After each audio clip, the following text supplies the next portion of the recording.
Abra a Bíblia comigo, por gentileza, em Mateus capítulo 5.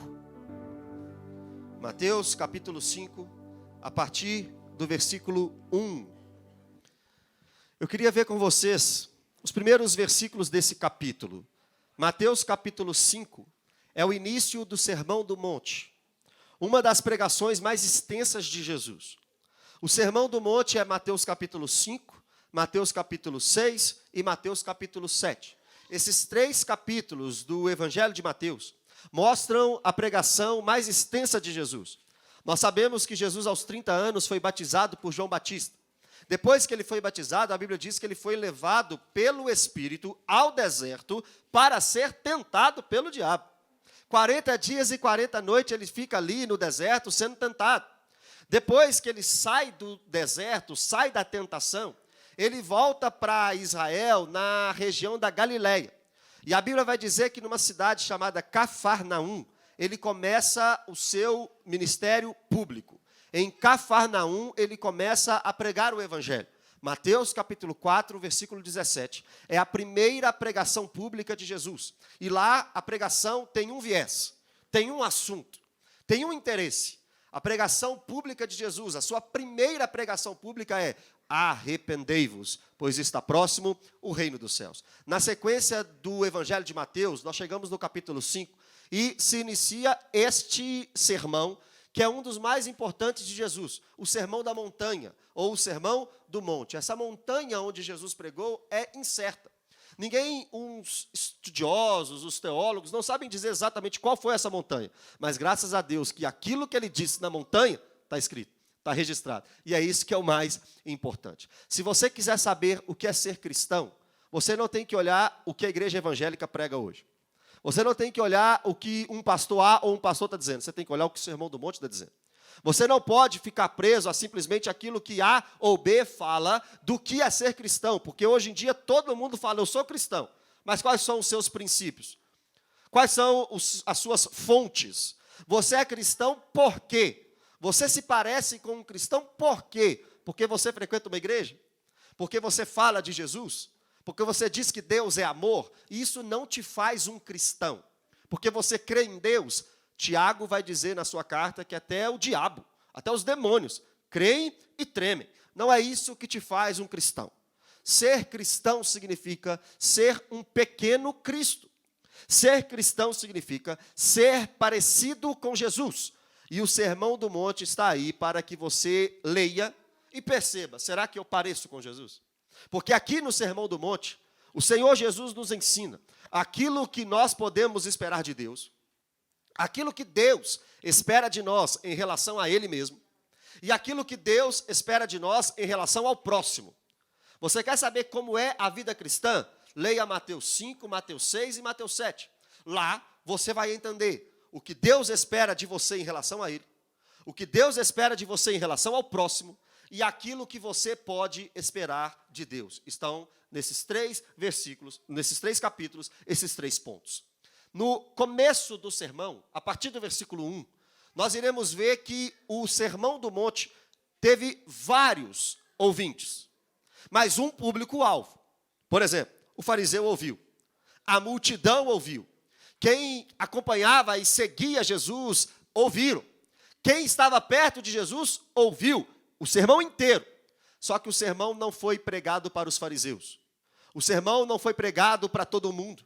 O sermão foi pregado para os seus discípulos. Porque se você ler o versículo 1 comigo, a Bíblia diz assim: tendo Jesus visto a multidão, subiu ao monte. Os seus discípulos viram que ele se assentou. E aí Jesus começou a ensiná-los dizendo, é isso que sua Bíblia está dizendo. Jesus, vendo a multidão, ele não fez nada, ele só subiu ao monte. E ele se assentou. Depois que Jesus se assenta, os seus discípulos chegam perto dele. Por quê? Porque não foi a multidão inteira que se achegou perto de Jesus. Jesus era um mestre, Jesus era um rabino. E naqueles tempos o mestre e o rabino ensinava assentado. Jesus, como se assentasse, aqueles que eram próximos dele, verdadeiramente, os seus discípulos, entenderam que quando o mestre senta é porque vem ensinamento. Quando o mestre senta, é porque vem algo bom da parte deste mestre. E os discípulos, percebendo que Jesus se assentou, rapidamente eles foram para perto de Jesus. E quando os discípulos, o que é discípulo? Um aluno. Quando os alunos de Jesus, Pedro, Tiago, João, André, Felipe, Bartolomeu, Natanael, Mateus, Tomé, Tiago Menor, Judas Tadeu, Simão Zelotes e até Judas Iscariotes. Quando esses chegaram até Jesus, ele começou a ensinar todo o Sermão do Monte. Perceba, o início do Sermão do Monte vai mostrar para nós características de um verdadeiro cristão. As bem-aventuranças. Quem já leu as bem-aventuranças do Sermão do Monte? Aquilo ali não é palavras bonitinhas, ai, que coisa linda, maravilhosa. Não, ali são características de verdadeiros cristãos. Ou seja, se nós nos chamamos cristãos, se nós falamos que somos cristãos, nós automaticamente precisamos ter estas características. As bem-aventuranças são características daqueles que se dizem cristãos. E não é uma possibilidade. Pode ser que eu tenha isso e não tenha aquilo. Não. O cristão genuíno, ele vive, pelo menos procurando, ansiando, desesperadamente, por refletir as bem-aventuranças no seu dia a dia. Jesus, a primeira bem-aventurança está aí dizendo, bem-aventurado os humildes de espírito, porque deles é o reino dos céus. O que é ser humilde de espírito? Em outras versões, a Bíblia vai mostrar ou dizer os pobres de espírito. Primeiro, o que é pobre? Pobre não é aquele que tem o necessário para viver. Isso não é pobre. Pobre não é aquele que paga todas as suas contas em dia e não sobra nada. Isso não é pobre. Pobre é aquele que não tem o necessário para viver. Essa é uma pessoa pobre. E o texto está dizendo, bem-aventurado os pobres. Mas não é pobre financeiramente. É pobre de espírito, porque deles é o reino dos céus. A palavra aí, humilde, ou então a palavra pobre, significa aquela pessoa que ela não tem o necessário para viver. Ela sabe que ela não consegue viver sozinha. Ela sabe que ela não é capaz de lidar com essa vida sozinha. É por isso que ela se prostra em humildade àquele que pode fazer com que a vida dela seja bem-aventurada. E o que é bem-aventurado? É mais do que feliz. É realizado, é completo, é ditoso. Mais do que feliz não é aquela pessoa que depende da situação externa para ser contente, não. Mais do que feliz é aquela pessoa que mesmo diante do caos, lembra da pregação de domingo passado, Abacuque? Mesmo diante da dificuldade, mesmo diante do problema, mesmo diante da dor, consegue olhar para dentro de si e encontrar a felicidade dentro dela mesmo, porque a felicidade do crente não são as coisas, a felicidade do crente não é dinheiro, a felicidade do crente não é namorado, a felicidade do crente não é esposa, a felicidade do crente é Jesus Cristo de Nazaré. Então, se nós temos Jesus Cristo de Nazaré, nós somos mais do que felizes. Mateus, mas estou desempregado, mas estou mais do que feliz. Mateus, mas a solução na minha casa não chegou, mas estou mais do que feliz. Mateus, mas a porta não abriu, eu estou mais do que feliz. Mateus, mas a cura não chegou, eu estou mais do que feliz. Mateus, mas eu perdi um parente, mas eu estou mais do que feliz. A tristeza chega? Chega. A dor chega? Chega. A dificuldade bate na porta? Bate. A gente fica triste? Triste. Fica. Mas, acima disso tudo, nós estamos mais do que felizes, porque nós temos Jesus de Nazaré. E a primeira característica de quem encontra em Jesus a felicidade, ou seja, quem de fato é cristão, é que ele é humilde de espírito, quebrantado. É aquela pessoa que entende que precisa de Jesus para tudo. Precisa de Jesus em todo momento da vida. Nós não precisamos de Jesus apenas para ir para o céu. Nós precisamos de Jesus para tudo na nossa vida. Você precisou de Jesus para Ele te dar força para chegar aqui. Você precisa de Jesus para chegar na sua casa de volta, porque se Ele não quiser, você não chega. Você precisa de Jesus para que Ele te dê um ouvido capaz de ouvir aquilo que eu estou falando aqui agora. Eu preciso de Jesus para ter condições de pensar e já falar tudo aquilo que nós estamos conversando aqui. Nós precisamos de Jesus para ter um teto. Nós precisamos de Jesus para ter comida na mesa. Nós precisamos de Jesus para ter um emprego. Nós precisamos de Cristo para todas as coisas. E aquele humilde de espírito é aquela pessoa que sabe disso, que compreende isso, que entende isso e por isso busca Jesus o tempo todo. Ser humilde de espírito é reconhecer que depende de Deus para tudo. Tem pessoas que dizem que os cristãos e quem frequenta a igreja são pessoas orgulhosas, prepotentes, que se acham melhores que as outras. Pelo contrário, por estarmos aqui, esta é a maior prova. Estar aqui é a maior prova de que nós não somos isso. Por quê? Porque se estamos aqui buscando a Jesus, é porque nós sabemos que não conseguimos sozinhos. Orgulho e vaidade é viver uma vida inteira sem Deus. Viver sem Deus é dizer, eu consigo viver essa vida na força do meu braço. Eu consigo resolver os meus problemas na força do meu braço. Eu consigo ser um bom pai na força do meu braço. Uma boa esposa na força do meu braço. Mas escuta, você não consegue. Você precisa de Deus para todas as áreas da sua vida. Primeira característica de um verdadeiro cristão está no texto. Bem-aventurados humildes de espírito, porque deles é o reino dos céus. Segunda característica também está no texto. Bem-aventurados os que choram, porque serão consolados. Será que esse chorar aí quer dizer, terminei meu namoro, chorei, então sou bem-aventurado? Será que é isso? Perdi meu emprego, chorei, então sou bem-aventurado. Será que esse choro aí está querendo dizer de coisas terrenas? Não na essência. Mas é claro que nós sabemos que um dia nós teremos consolo para todos os nossos choros. Só que a palavra que mais cabe aí é o quebrantado. E aí é diferente. O que o texto está dizendo é, mais do que feliz é aquela pessoa quebrantada. Porque ela vai ser consolada. O que é ser quebrantado? É olhar para a sua situação, olhar para a situação do mundo e se indignar com essa situação a ponto de se arrepender dos seus pecados. O quebrantado é aquela pessoa que olha para si e percebe quão miserável diante de Deus ela é. O quebrantado é aquela pessoa que olha para as suas atitudes e percebe o quanto que peca, o quanto que erra, o quanto que falha. O quebrantado é aquela pessoa que olha para si mesmo e diz, olha, eu mereço o inferno. Eu não consigo me salvar, porque eu minto, porque eu tenho inveja, porque eu sou vaidoso, porque eu não sei perdoar como convém, porque eu faço aquilo que eu detesto. Aquilo que a palavra de Deus diz, eu não consigo obedecer na totalidade. Se nós olharmos a lei de Deus, toda a Escritura, eu pergunto para você, quem é aqui que consegue bater no peito e falar assim, eu estou de boa com Deus por mim mesmo? Quem é que consegue fazer um negócio desse? Quem é que consegue falar uma coisa dessa? Ninguém consegue. A única solução que temos é a cruz de Cristo.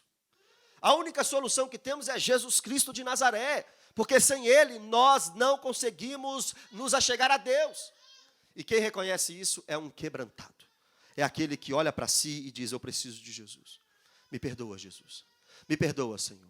Eu não consigo sozinho.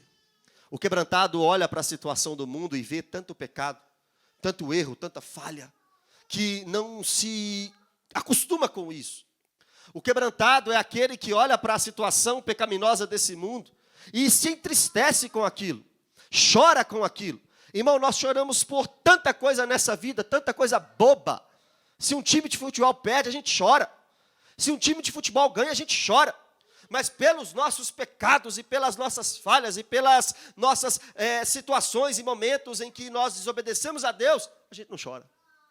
Davi, no Salmo 51, disse que o pecado dele foi tão grande, o pecado dele tocou tanto ele, que chegou a adoecê-lo.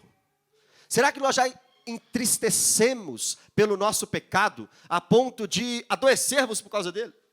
Ou será que a gente peca hoje de manhã e amanhã à tarde e está tudo certo, está tudo comum na nossa vida?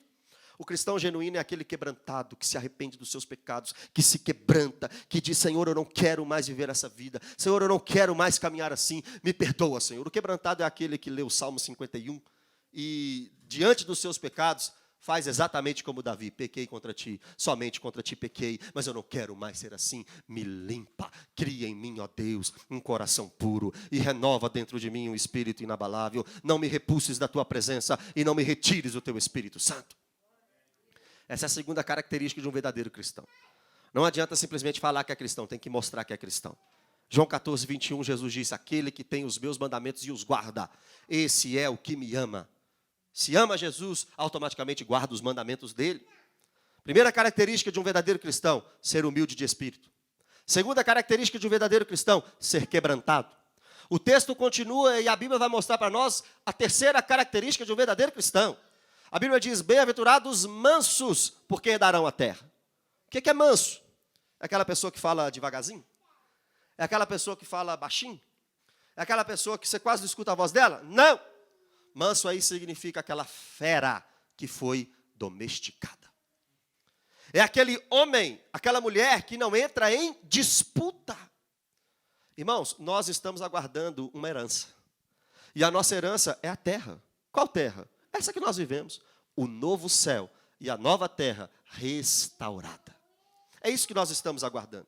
Então, se nós estamos aguardando uma herança espiritual, para que entrar em disputa?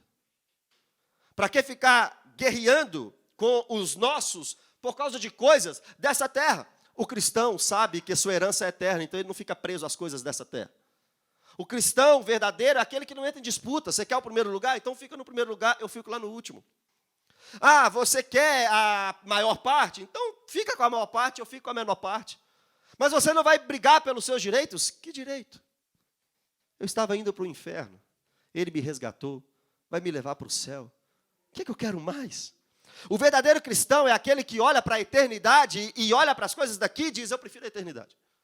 Querem ficar brigando com as coisas daqui, pelas coisas daqui? Que fiquem vocês. Eu não. Eu sou um cristão. Eu tenho uma terra para herdar, o novo céu e a nova terra. É aquela pessoa que era uma fera lá fora, mas foi domesticada pelo Senhor Jesus. No estudo bíblico nós vimos Atos 8:3, dizendo que Paulo assolava a igreja. Gálatas 1:13, dizendo que Paulo devastava a igreja. Atos 9:21, dizendo que Paulo exterminava a igreja, mas ele se converteu. E aquele que assolava, que exterminava, aquele que devastava a igreja de Cristo, agora estava diante de Deus sendo um cristão. É assim que acontece com a gente, quando a gente encontra Jesus Cristo de Nazaré. Éramos uma fera, não perdoávamos, não levávamos desaforo para casa, ofendíamos a todo mundo, éramos orgulhosos, prepotentes, vivíamos em briga, dissensão, facção. Vivíamos como pessoas distantes de Deus, mas conhecemos a Jesus. E agora, o que tem em nós? O fruto do Espírito: amor, paz, alegria, longanimidade, benignidade, fidelidade, mansidão, domínio próprio. É isso que domina um coração de uma pessoa que é mansa. Quarta característica do verdadeiro cristão está aí no texto. Bem-aventurados que têm fome e sede de justiça, porque eles serão fartos. O que é ter fome e sede de justiça? É olhar alguém em uma necessidade e ir lá e ajudar ela? Isso faz parte, mas não é textualmente isso. É olhar para uma pessoa que está em necessidade e correr para ajudar? Isso faz parte do ser cristão. Isso é sua obrigação e minha obrigação. Mas não é isso que o texto está dizendo. Se nós formos para Mateus capítulo 5, versículo 17 ao 20, nós iremos ver que Jesus está corrigindo os seus discípulos, dizendo: se a justiça de vocês não exceder e muito a justiça dos escribas e dos fariseus, vocês não podem entrar no reino dos céus. E o que é a justiça do escriba? O que é a justiça do fariseu? Fariseu, escriba, eram aqueles homens responsáveis, um por escrever a lei de Deus e outro por ensinar a lei de Deus em Israel, no tempo de Jesus. Só que esses homens falhavam e erravam porque eles entendiam que quanto mais eles obedeciam a Deus, quanto mais eles faziam na força do seu braço, mais Deus agradava deles. Eles queriam chegar diante de Deus por eles mesmos. O fariseu é aquele que lê a Bíblia e diz assim: ó, eu consigo obedecer isso tudo aqui e Deus vai se agradar de mim porque eu faço, porque eu sou bom, porque eu obedeço. Irmãos, Isaías vai dizer para nós que toda a nossa justiça, tudo aquilo que a gente faz diante de Deus sobe como trapos imundos. Você pode ser a melhor pessoa desse mundo, sem Deus não adianta. Você pode fazer a melhor ação social deste mundo, sem Deus não resolve. Você pode pensar nos pobres, você pode dar a sua vida, o seu corpo para ser queimado. Quem disse isso? Paulo em 1 Coríntios capítulo 13. Você pode distribuir todos os seus bens, se não tiver amor, não adianta nada. E o escriba e o fariseu está fazendo para uma melhor consciência, para ser aceito por Deus com as suas obras. Essa é a justiça dos fariseus. Só que Deus diz assim: olha, vocês precisam exceder isso. Vocês precisam entender que a justiça de vocês não vem de vocês mesmos.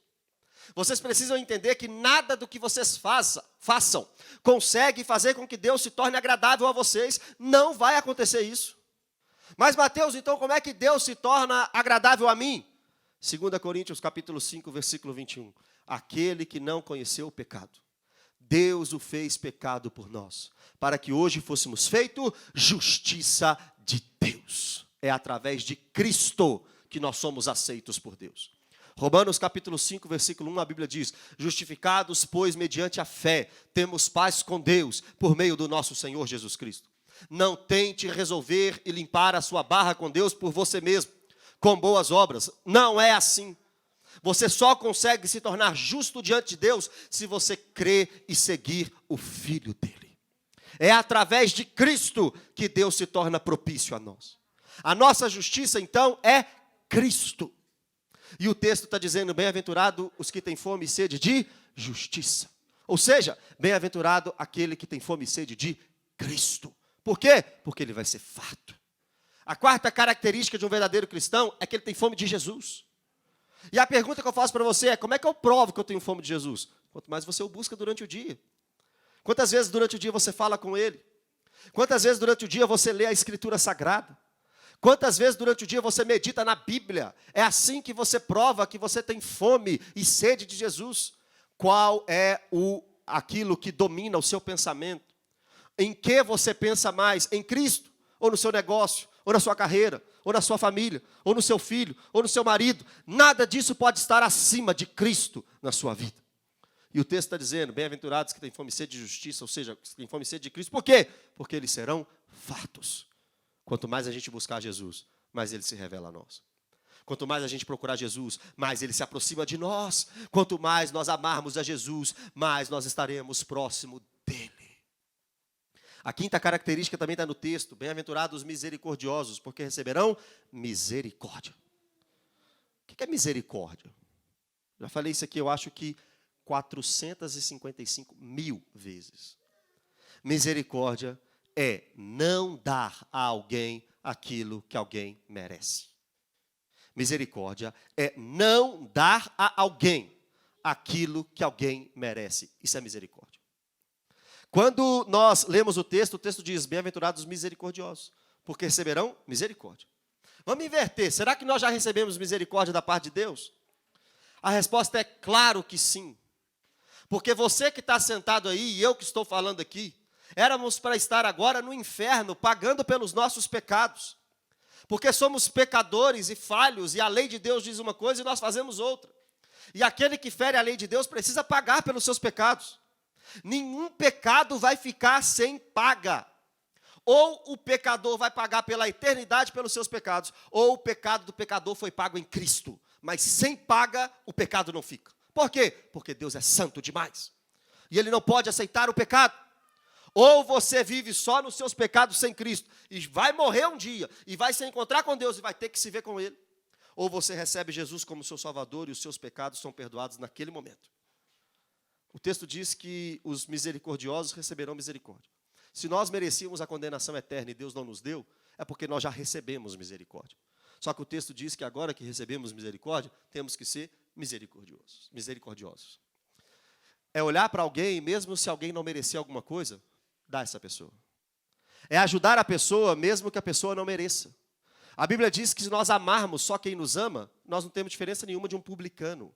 Publicano é aquele israelita que cobrava impostos para o Império Romano, ou seja, traidor da nação. Se nós amarmos só quem nos ama, nós somos como gentios, ou seja, quem não é do povo de Deus. Que vantagem tem de fazer o bem só para quem faz o bem com a gente? Que vantagem tem só amar quem nos ama? Isso é fácil demais. Isso não é ser cristão. Ser cristão é amar quem nos odeia. É orar por quem nos persegue. Ser cristão é dar a alguém aquilo que esse alguém não merece. Quanto mais ferem o seu coração, mais você ama. Isso é ser cristão. Quanto mais te ofendem, mais você abençoa. Isso é ser cristão. A primeira frase de Jesus na cruz, naquela sexta-feira que ele faleceu, que ele entregou a vida. A primeira frase de Jesus na cruz é o quê? Pai, perdoa, porque eles não sabem o que fazem. Isso é misericórdia. Mas e nós? Pisou no nosso calo, uma semana sem conversar. Nos ofendeu, 1 ano sem dar bom dia. Isso não é ser cristão. Ser cristão é estar desesperado para as pessoas nos ofender. Para quê? Para a gente perdoar e parecer com Cristo. Se Jesus te perdoou, meu irmão, você é obrigado a perdoar qualquer coisa. Ele te perdoou e você não merecia. Por que nós estamos retendo misericórdia para as outras pessoas se nós recebemos misericórdia? Que hipocrisia é essa? Olha para a situação sua diante de Deus, sem Cristo. Foi disso que Ele te perdoou. Foi aí que Ele derramou misericórdia na sua vida. Então, automaticamente, você precisa colocar a mão na consciência e entender, se eu recebi tamanha misericórdia, eu preciso entregar misericórdia. E eu não disse que aqui são características opcionais. São características inerentes. São características de quem é cristão. O pastor não tem que ficar assim, ó, JJ, por favor, exerça misericórdia. Tem como você exercer misericórdia na vida de fulano? Por favor, faz isso. Não, o pastor tem que fazer isso não. O pastor tem que perguntar assim, ó, você é cristão?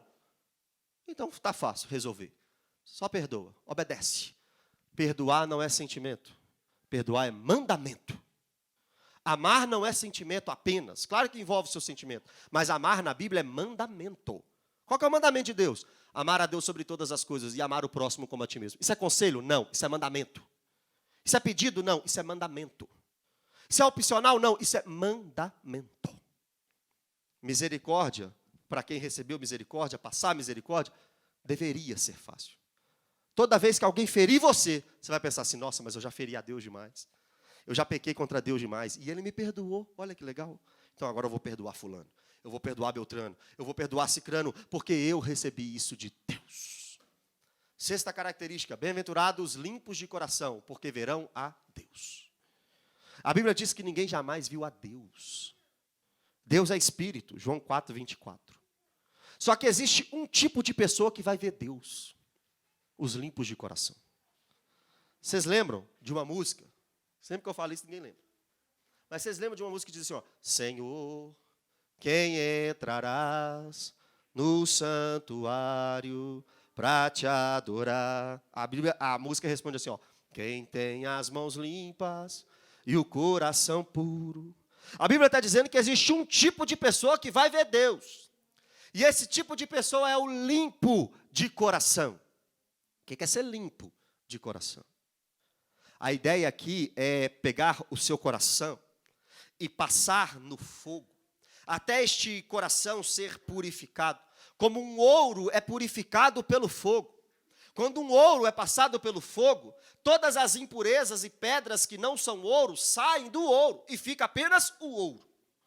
O que o texto está dizendo é o limpo de coração, é aquele que tem o seu coração passado pelo fogo do Espírito Santo, a ponto de que tudo aquilo que não vem da parte de Deus é retirado daquele coração.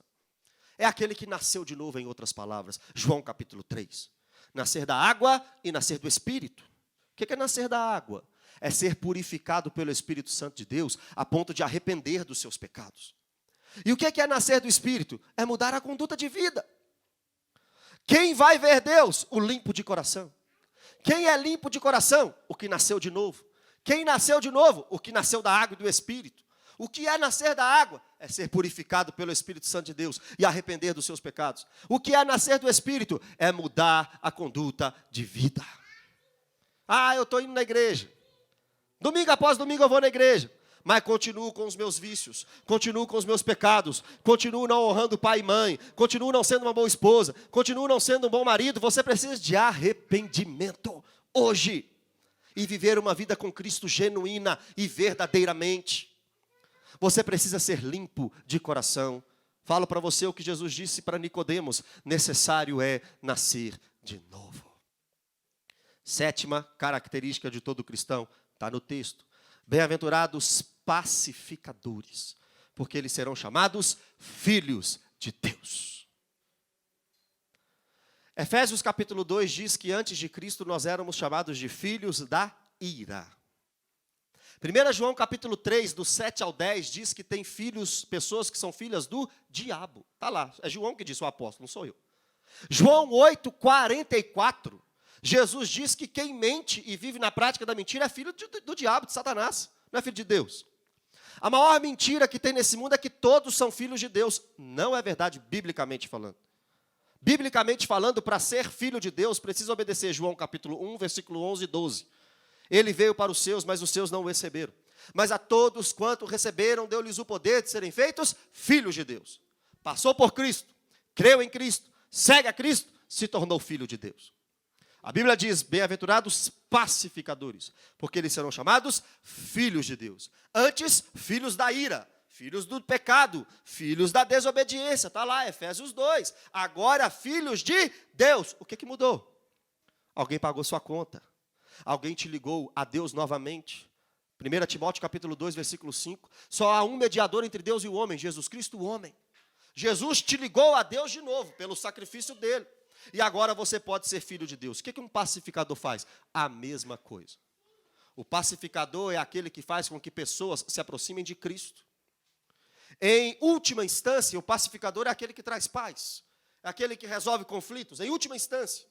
Mas na primeira instância, espiritualmente falando, o pacificador é aquele que anuncia o Evangelho, que prega o Evangelho, que fala da palavra de Deus, para que outras pessoas tenham paz com Deus, assim como ele tem. O pacificador é aquele que olha para o amigo de trabalho ímpio e prega o Evangelho para ele. Que olha para o parente ímpio e prega o Evangelho para ele. Fala da palavra de Deus para todo mundo, porque eles querem que essas pessoas tenham paz com Deus, assim como ele tem. Quem mais importa nessa vida de ter paz com Deus? Mas até a paz com Deus é interpretada errada. Eu estou em paz com Deus, porque eu estou bem. Eu estou bem, olha para você ver o tanto que eu estou bem, estou em paz com Deus. Não! Paz com Deus é ter os seus pecados perdoados. Paz com Deus é se livrar da ira dele.